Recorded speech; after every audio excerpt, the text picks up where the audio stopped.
油门加大油门。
Compactación de base hidráulica con vibrocompactador.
Hello, good morning everyone.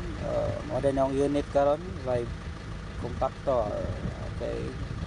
First of all, sa di pa ta mag-operation nato ning check up ng atong unit.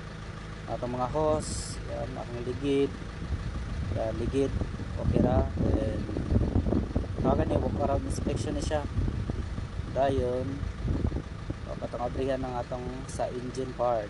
Okay. Check up sa atong control valve, sa atong hydraulic oil level. Okay, na nasa low, kulangan na.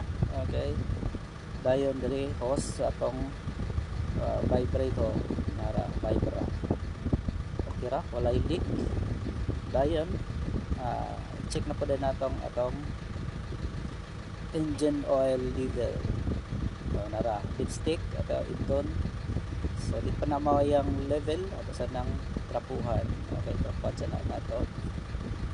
Trapuhan sa nato para sure good nato na naka-level atong unit. Okay, hantong trapo nara. Okay, trapuhan sa nato. Okay, wala okay nga daan. Okay, then ato dahil ibalik og tuslok sa atong dipstick sa atong engine oil level. Okay, okay na tuslok na nato, then ituot iton mo na siya atong engine oil level napa sa full. Okay, goods na na. Dayon na to atong sunod na pala ito i-check ang atong fuel water separator nara kana. Okay, goods na kay na siya, wala kay tubig. Dayon ang atong reservoir sa atong coolant nara napasa sa full, lapas pa gani siya. Pero di lang na ato sa nang i-check gyud sa atong radiator kay nakabalo o nakasuyod ba or wala. So kabre ng atong radiator cap tanawon din nato para sure. Okay pa. Full pa nga tong radiator. So isira lang din na pag nagtarong kay ang pressure ana kusog jud. So dapat nakasira din na siya. Dahil lang siya isira pero mas may na sigurado. Okay then okay na naog sa takadjot. Okay ato anang i-check ang uban nga parts. Okay nakanaog na ta mo ni atong battery relay switch. Okay atong battery okay pa dayon walang na okay na atong sa engine parts dayon okay na atong tire pressure okay ra ang ligid sa atras ang atubangan flat lang. Okay sakat na sa tong unit. Okay 3-point contact pagsakat dayon ang mga switch button dayon i-share is kani ana siya muna ang RPM kani high o low nga atong speed dayon mo ni atong fuel light indicator. Okay kani sa engine oil kani sa atong oil filter temperature dayon kanang isa is oil filter. Okay mga indicator to then mga atong lever forward and reverse lang na siya. Okay gusto ka forward tulod lang then reverse tulod pa atras. Okay dira pa atras na siya. Dayon muna to ang push button sa atong vibro high o low dahil sa atong lights ng dayon. Then muna atong parking brake pataas padagan dayon ang paubos ana is parking brake.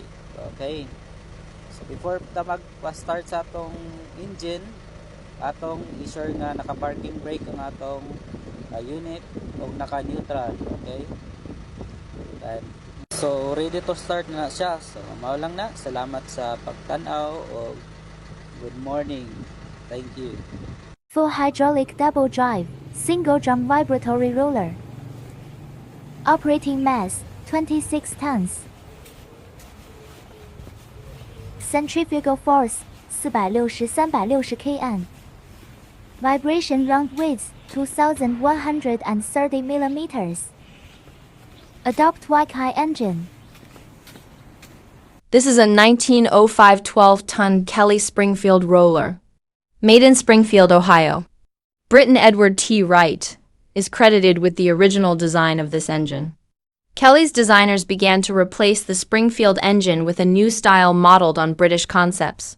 Modifications included locating the valve above the cylinder, encasing both in a large steam jacket, strengthening the plates at the axle openings, and utilizing a left side entry for the operator. Other modifications included a solid, large diameter flywheel and a horizontal steam dome on the left side of the engine.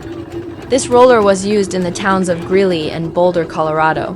There are only 3 known Kelly Springfields left, and this is the only one left of this model.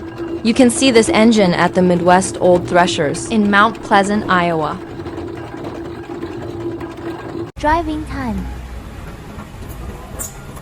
Flexible steering. 23-ton road roller.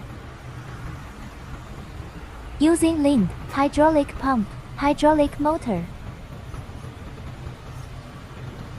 Adopting German vibration technology.